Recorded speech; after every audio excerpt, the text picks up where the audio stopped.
The Green family's house stood on a quiet street, engulfed in the greenery of trees and flowers. At first glance, it seemed like a friendly and cozy place, where every corner was imbued with home warmth and comfort. But as the saying goes, sometimes the most terrifying things are hidden where it seems safest. The Green family moved into this house when John was still a little boy. Parents, Emily and Michael, were delighted with the acquisition of a new home. For them, it was a new stage in their lives, an opportunity to start anew, and they eagerly anticipated creating their own world here. However, their joy was soon overshadowed by strange events that began to occur after their move. The first signs of something amiss were small, almost imperceptible things, books that seemed to move on their own, rustles and creaks in the night, sounds that no one could explain. At first, the parents simply dismissed it, attributing it to fatigue and stress from the move. But soon John, their 9-year-old son, began to tell them about his strange dreams. He claimed that someone came to him at night and whispered something in his ear. "They say I shouldn't be afraid," he whispered to his parents, clutching tightly to his mother's embrace. "But I feel like something is wrong." The parents were worried. Their son had always been calm and level-headed, and they couldn't simply brush off his words. They began to pay more attention to their surroundings, trying to find some traces of what might be bothering their son. Their attention focused on John's older brother, Carl. Since their older brother Arthur died in a car accident several years ago, Carl had become somewhat strange and alienated. He spent more time in his room, avoiding interaction with the family, and his eyes always seemed dull and lifeless. The parents didn't know how to deal with this situation. They tried to look into their older son's soul to find out what was bothering him, but Carl always brushed off their concerns, assuring them that he was fine. But as the strange events continued to unfold, the parents began to wonder.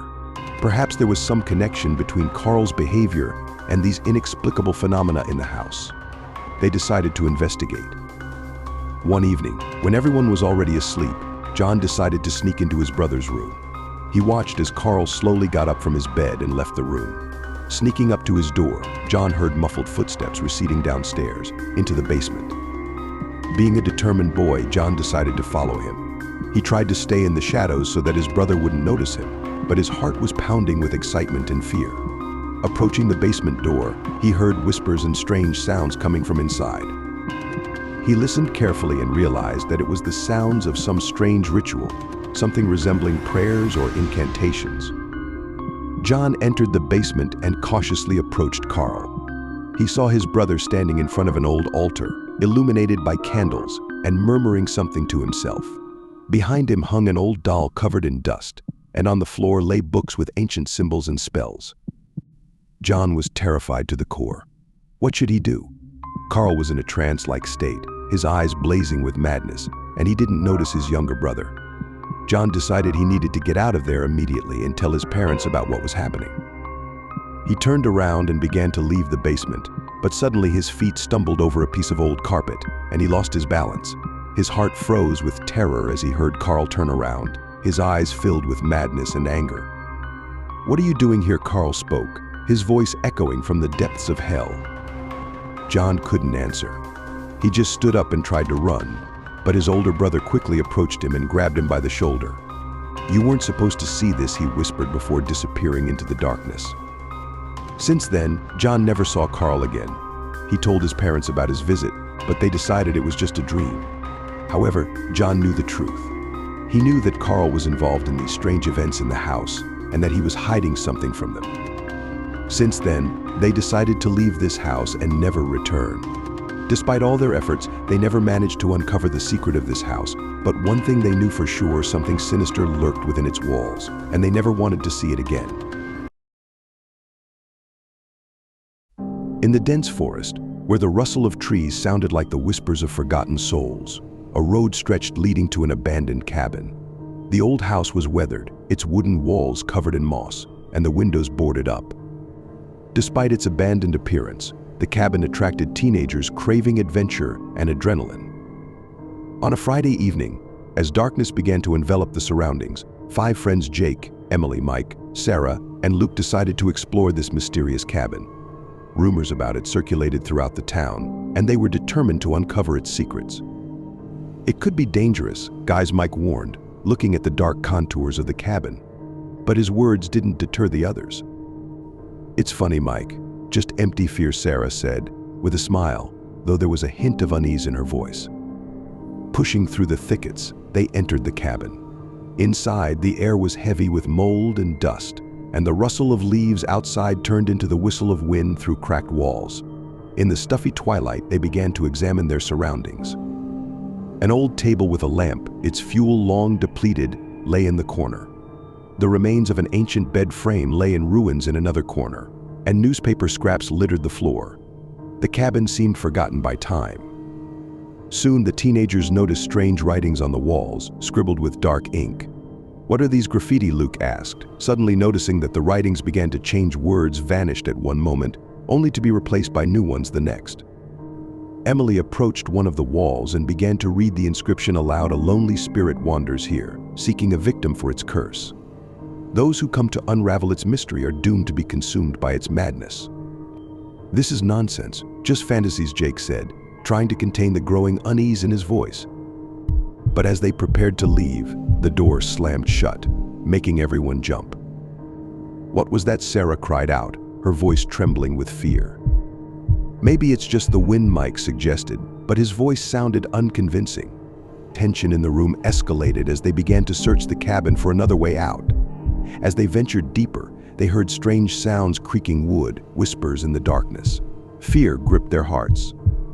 "Something's not right here," Emily whispered, feeling the cold tendrils of fear creeping into her bones. But before they could do anything, the sounds grew louder, and the room filled with an indistinct whisper that seemed to emanate from beneath the floorboards. They froze in horror, unable to discern where the whisper was coming from. Suddenly, the light went out, plunging them into darkness. The teenagers felt something unseen beginning to encircle them, and they screamed, trying to break free, but their paths were blocked.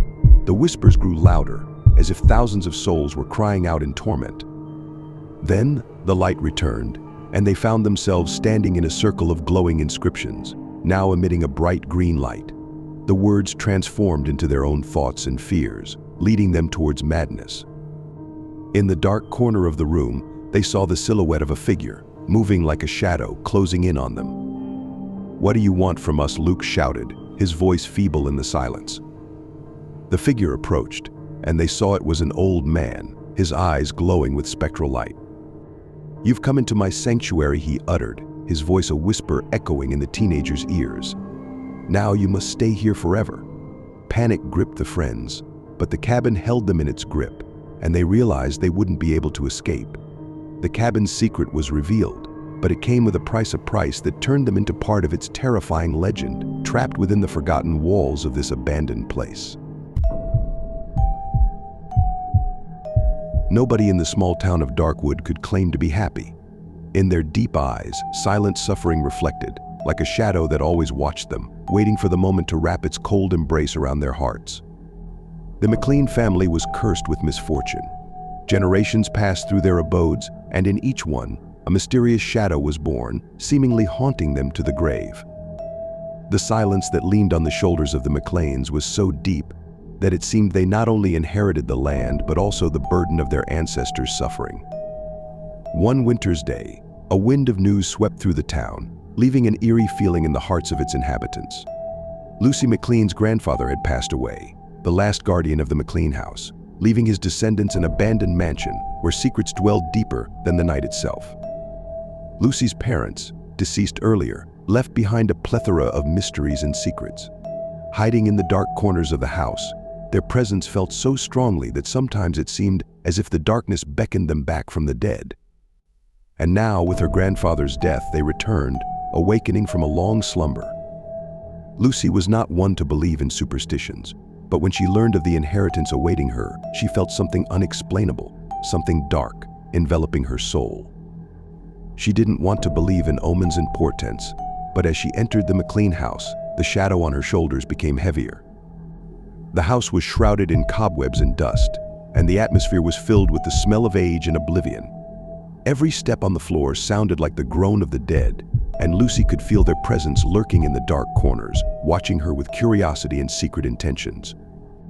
At first, Lucy tried to ignore the strange sounds and shadows, dismissing them as figments of her imagination. But with each passing day, they became more real, penetrating her dreams and arousing nocturnal nightmares, as if reminding her that she was not alone in this house. She began to explore the house, trying to unravel the secrets of her ancestors and uncover the truth hidden within its walls. But the deeper she delved, the stronger was the feeling that something sinister and dark lurked at the heart of the McLean house. One day, immersed in studying old archives, Lucy found her grandmother's diary, which opened the door to a world of forgotten secrets and hidden fears. Its pages contained words that made her heart stop and her blood run cold. Her grandmother described dark rituals performed by their family in the mansion and the connection established with something ancient and sinister sleeping in the depths of the earth. She recounted sacrifices made in the name of power and wealth, and how the souls of the deceased McLeans became prisoners of the house, forever bound to its walls.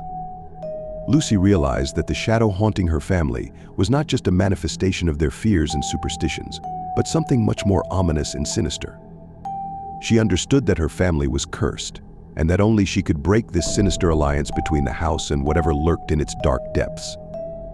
One night, in the darkest hour, Lucy decided to confront her destiny and face the darkness hiding in the shadows of the McLean house. With a hammer in her hand and a heart full of determination, she descended into the basement, into the very depths of evil. There, in the darkness and forgotten corners, she encountered something that surpassed her most terrifying nightmares. In the dark corridors, filled with the whispers of the dead and the moans of souls, she discovered an ancient altar surrounded by candles and symbols as old as the earth itself. And there, at the center of the altar, she saw something that made her blood freeze and her heart stop in her chest. The shadow haunting her family turned out to be not just a manifestation of their fears and superstitions, but something much darker and more sinister. The dark entity, awakened from its centuries-long slumber, turned out to be an ancient demon, bound to this place since the times when the world was young and ancient gods roamed the earth. And now, it had awoken hungry and thirsty, ready to devour everything in its path. With a scream of horror and despair, Lucy rushed to the exit, trying to escape the dark threat that had enveloped her house and her family. But the shadow was faster than she could imagine, and soon she found herself caught in its deadly embrace, drowning in a sea of darkness and oblivion. Thus ended the story of the McLean family, and the house that once was their refuge now became a tomb, holding within its walls the secrets and sufferings of their souls.